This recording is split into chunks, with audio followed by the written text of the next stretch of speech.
Hello विद्यार्थियों, मैं राजकुमार Taylor राजकीय उच्च माध्यमिक विद्यालय डुडवा सीकर से। विद्यार्थियों, आज के इस वीडियो में हम अध्ययन करेंगे भारत की संघीय व्यवस्था के आधारभूत तत्व। मुझे पूरा विश्वास है कि आप इस वीडियो का अच्छी तरह अध्ययन करेंगे और चैनल को सब्सक्राइब करेंगे। भारत की संघीय व्यवस्था, संघवाद क्या है, अर्थात संघवाद किसे कहते हैं?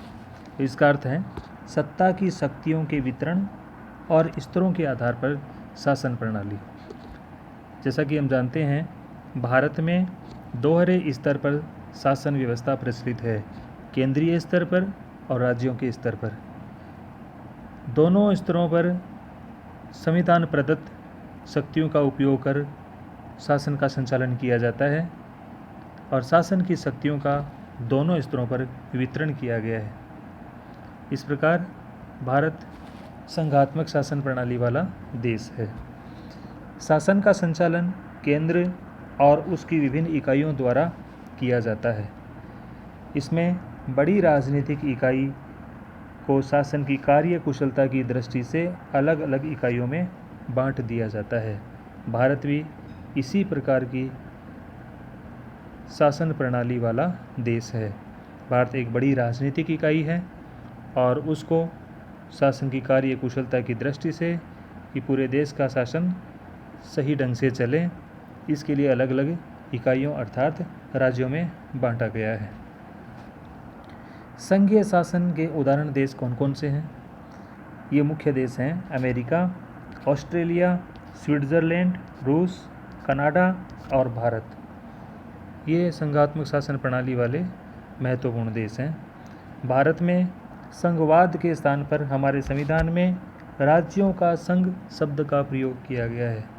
इसका मतलब ये है कि भारत एक बड़ी राजनीतिक इकाई होने के कारण शासन को सही ढंग से संचालित करने के लिए अलग अलग इकाइयों में अर्थात राज्यों में बांटा गया है। वर्तमान में भारत में 28 राज्य और 8 केंद्र शासित प्रदेश हैं। अब हम संघीय व्यवस्था के प्रमुख तत्व कौन कौन से हैं उनका अध्ययन करेंगे। पहला है शासन शक्तियों का स्पष्ट विभाजन। हमारे देश में संविधान में शासन की शक्तियों का स्पष्ट विभाजन किया गया है कि केंद्र और राज्यों को कौन कौन सी शक्तियाँ संविधान में दी गई है। 3 सूचियों का स्पष्ट उल्लेख किया गया है और ये 3 सूचियाँ हमारे संविधान की 7वीं अनुसूची में उल्लेखित है और अनुच्छेद 246 में इनका वर्णन किया गया है। पहली सूची है संघ सूची। संघ सूची में 97 विषय हैं जो कि अति महत्वपूर्ण विषय हैं और ये सभी केंद्र सरकार को कानून निर्माण के लिए दिए गए हैं। दूसरी सूची राज्य सूची। इसके अंतर्गत 66 विषय हैं और इन पर कानून निर्माण का अधिकार राज्यों का है, अर्थात राज्य सरकारें इन विषयों पर कानून का निर्माण करती है। समवर्ती सूची में 47 विषय हैं जिन पर केंद्र सरकार और राज्य सरकार दोनों के द्वारा कानून का निर्माण किया जाता है। लेकिन यदि समवर्ती सूची के किन्हीं विषयों पर एक ही समय एक ही विषय पर केंद्र और राज्य दोनों द्वारा कानून का निर्माण किया जाता है और दोनों के कानून में संघर्ष या टकराव की स्थिति होती है तो केंद्र सरकार का कानून मान्य होता है। भारत में केंद्रीय वर्चस्व युक्त संघवाद। इसका मतलब ये है कि केंद्र को अधिक शक्तिशाली बनाया गया है। ये ज़रूरी भी है क्योंकि भारत की एकता, प्रभुता और अखंडता की सुरक्षा के लिए केंद्र का मजबूत होना ज़रूरी है। कौन कौन से कारण हैं जिसके कारण भारत केंद्रीय वर्चस्व वाला संघवाद है?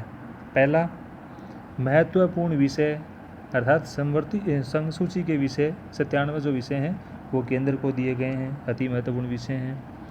समवर्ती सूची के विषयों में केंद्र राज्यों में संघर्ष की स्थिति में केंद्र का कानून मान्य होगा। तीसरा है अवशिष्ट शक्तियाँ केंद्र को प्रदान की गई है। अभी हमने 3 सूचियों का अध्ययन किया था, संघ सूची, राज्य सूची, समवर्ती सूची। इन तीनों सूचियों में जो विषय हैं उनके अलावा अगर कोई विषय हैं रह जाते हैं तो उनको अवशिष्ट विषयों के रूप में मान्यता दी गई है और ये अवशिष्ट विषय केंद्र सरकार को प्रदान किए गए हैं, अर्थात कानून निर्माण का अधिकार केंद्र का है। चौथा बिंदु है आपातकाल में राज्य सूची के विषयों पर भी केंद्र कानून बना सकता है, अर्थात अनुच्छेद 352, 356 और 360 के द्वारा राष्ट्रपति महोदय की सिफारिश पर जब आपातकाल लगाने की स्थिति आती है तो राज्य सूची के विषयों पर भी कानून निर्माण की शक्ति केंद्र के पास चली जाती है। दूसरा बिंदु है निष्पक्ष और स्वतंत्र न्यायपालिका। संघवाद का एक महत्वपूर्ण तत्व है कि न्यायपालिका द्वारा राज्यों के बीच और केंद्र तथा राज्यों के बीच विवादों का निपटारा किया जाता है। अगर राज्यों में आपस में या किसी राज्य या केंद्र के बीच किन्हीं मुद्दों पर टकराव की स्थिति होती है तो न्यायपालिका इनको दूर करती है, इन विवादों का हल करती है और संघीय ढांचे की रक्षा करती है जिनका संविधान में स्पष्ट उल्लेख है।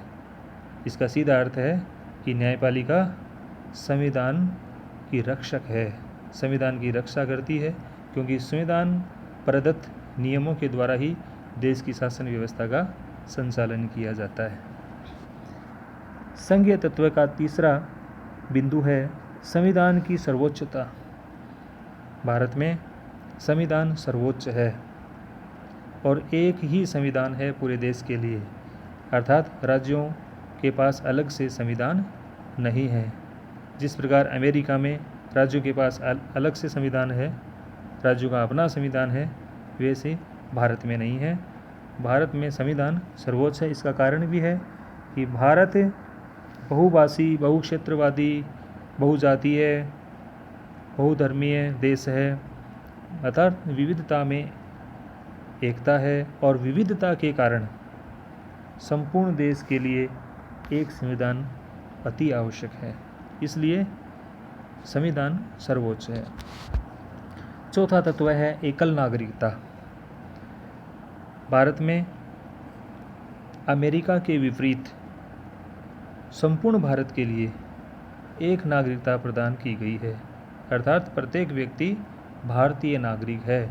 राज्यों को अलग से नागरिकता प्रदान नहीं की गई है। इसका कारण है कि भारत की विशाल बहुलता के कारण और भावी विखंडनकारी संभावना को रोकने के लिए एकल नागरिकता का प्रावधान किया गया है कि ऐसी स्थिति नहीं हो कि भारत के किसी भाग पर संकट की स्थिति आए और विखंडनकारी प्रवृत्ति का जन्म हो। इस संभावना को रोकने के लिए एकल नागरिकता का प्रावधान किया गया है। पांचवा तत्व है केंद्रीय व्यवस्थापिका में राज्यों का सदन अर्थात राज्यसभा है। केंद्रीय व्यवस्थापिका संसद के 2 सदन हैं, लोकसभा और राज्यसभा। राज्यसभा उच्च सदन है, लोकसभा निम्न सदन है। तो केंद्रीय व्यवस्थापिका में अर्थात संसद में राज्यसभा जो कि राज्यों का प्रतिनिधित्व करती है। भारतीय संघवाद को सुदृढ़ करने के लिए राज्य की प्रतिनिधि संस्था के रूप में राज्यसभा का स्थान है। तो राज्यों का प्रतिनिधित्व करती है, राज्यों की पुरजोर वकालत करती है। इस कारण से यह तत्व संघवाद को मजबूत करता है। अमेरिका के विपरीत जनसंख्या के अनुपात में सदस्य, अर्थात हर राज्यों से जनसंख्या के अनुपात में ही राज्यसभा में सदस्य नियुक्त होते हैं, निर्वाचित होते हैं। अमेरिका के अंदर हर राज्य को 2 सदस्य दिए गए हैं। वहाँ पर 50 राज्य हैं तो 50 इंटू 2 = 100, अर्थात वहाँ की जो उच्च सदन है सीनेट, वहाँ पर उसमें 100 सदस्य हैं और भारत की राज्यसभा में अधिकतम 250 हो सकते हैं, वर्तमान में 245 हैं। तो ये जो सदस्य हैं वो राज्यों से इनकी जो सीटें हैं वो जनसंख्या के अनुपात में तय की गई हैं। अगला तत्व है राज्यपाल का पद। राज्यपाल, केंद्र सरकार द्वारा राज्यपाल पद की नियुक्ति होती है राज्यों के अंदर, और राज्यपाल राज्य में केंद्र का प्रतिनिधि होते हैं। केंद्र और राज्यों के बीच विवाद का मुद्दा रहता है। कई बार ऐसी स्थिति आती है कि राज्यपाल के पद को लेकर के राज्य सरकार शिकायत करती है कि कानून व्यवस्था में या शासन संचालन में राज्यपाल की भूमिका संदिग्ध रहती है। लेकिन केंद्र राज्य संघर्ष में राज्यपाल का पद उपयोगी भी है। देश की एकता और अखंडता के लिए और सफलतम शासन संचालन के लिए ये अति आवश्यक भी है। इसलिए राज्यपाल का जो पद है वो भी एक संघवाद का तत्व है। 7वां तत्व है एकात्मकता या केंद्र का प्रभुत्व है। भारत की एकता और अखंडता को सुरक्षित रखने के लिए केंद्र को ज़्यादा मजबूत बनाया गया है। ये भी ज़रूरी है कि भारत की एकता और अखंडता सुरक्षित रहें, देश की एकता में किसी प्रकार की बाधा उत्पन्न नहीं हो, देश अखंड संप्रभु रहें। इसके लिए यह ज़रूरी है कि केंद्र को अधिक शक्तिशाली बनाया जाए। केंद्रीय प्रभुत्व वाले संवैधानिक प्रावधान कौन कौन से हैं कि केंद्र सरकार इन संवैधानिक प्रावधानों पर कानून निर्माण कर सकती है। पहला है संविधान संशोधन। संविधान का अधिकांश भाग केंद्र सरकार संसद के द्वारा संशोधित कर सकती है, अर्थात केंद्रीय व्यवस्थापिका संविधान का अधिकांश भाग, अधिकांश अनुच्छेदों को संशोधित कर सकती है। इसमें राज्यों की कोई सहमति की आवश्यकता नहीं होती। कुछ ऐसे भाग हैं जिनका साधारण बहुमत से ही संशोधित किया जा सकता है।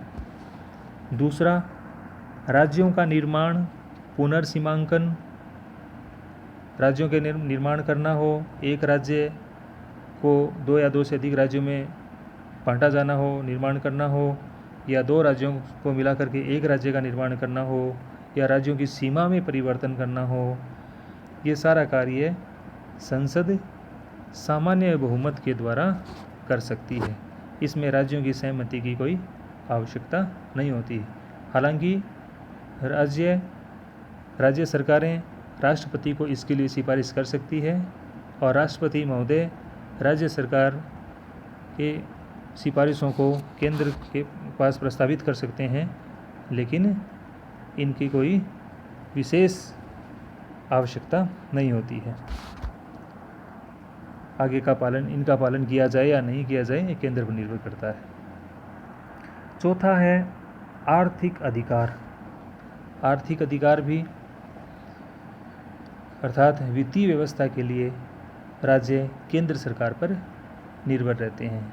तो ये जो बिंदु हैं वो केंद्र को अधिक मजबूत बनाते हैं।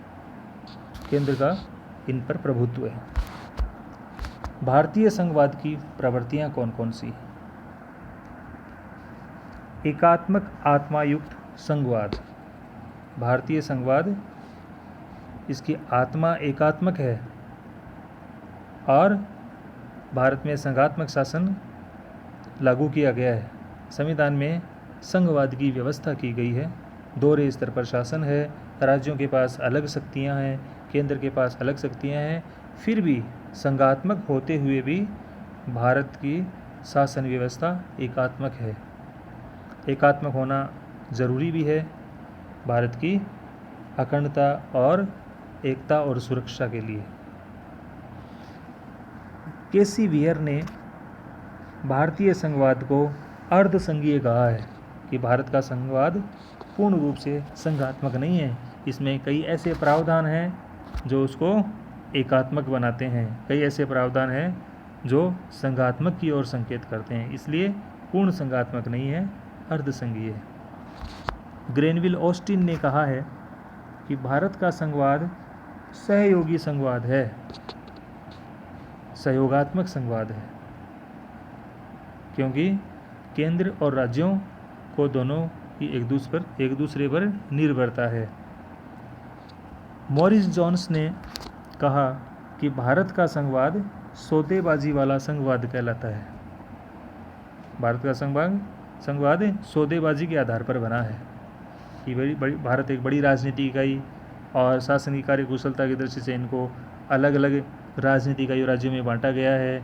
इन सब के सहयोग और समन्वय से और शासन व्यवस्था का संचालन होता है। तो ये जो प्रश्न है, एक एक अंक के प्रश्न कई बार परीक्षा में पूछे जाते हैं कि भारतीय संघवाद को अर्धसंघवाद किसने कहा है, केसी वियर ने, सहयोगी संघवाद किसने कहा, ग्रेनविल ऑस्टिन ने, सौदेबाजी वाला संघवाद किसने कहा, मॉरिस जोन्स ने कहा। तो ये अति महत्वपूर्ण प्रश्न है। डॉक्टर अंबेडकर साहब ने कठोर संघीय ढांचा मानने से इनकार किया कि भारत कठोर संघात्मक प्रणाली वाला देश नहीं है, इससे इनकार किया कि कठोर संघीय ढांचा नहीं है, लेकिन विशिष्ट बहुलवादी परिस्थितियों में इसे एकात्मक शक्तियाँ प्रदान की गई हैं। एकात्मक शक्तियाँ प्रदान करनी अति आवश्यक है इसकी सुरक्षा के लिए, एकता को बनाए रखने के लिए। अखिल भारतीय सेवाएं, आपातकालीन प्रावधान, वित्त आयोग आदि केंद्रीकरण के माध्यम है, अर्थात केंद्र सरकार के अंतर्गत हैं, केंद्र सरकार के अधीन हैं, केंद्र सरकार इन पर कानून बना सकती है। अखिल भारतीय सेवाओं का सृजन हमें पता है कि राज्यसभा करती है, राज्यसभा इन सेवाओं का सृजन करती है हर वर्ष, और राज्यसभा संसद का एक अभिन्न अंग है। आपातकालीन उपबंध राष्ट्रपति महोदय के पास हैं और गृह मंत्रालय की सिफारिश के आधार पर आपातकाल लगाया जाता है। वित्त आयोग भी एक केंद्र सरकार के अधीन आयोग है, और ये सब केंद्रीकरण या केंद्रीय प्रभुत्व को मजबूत करते हैं।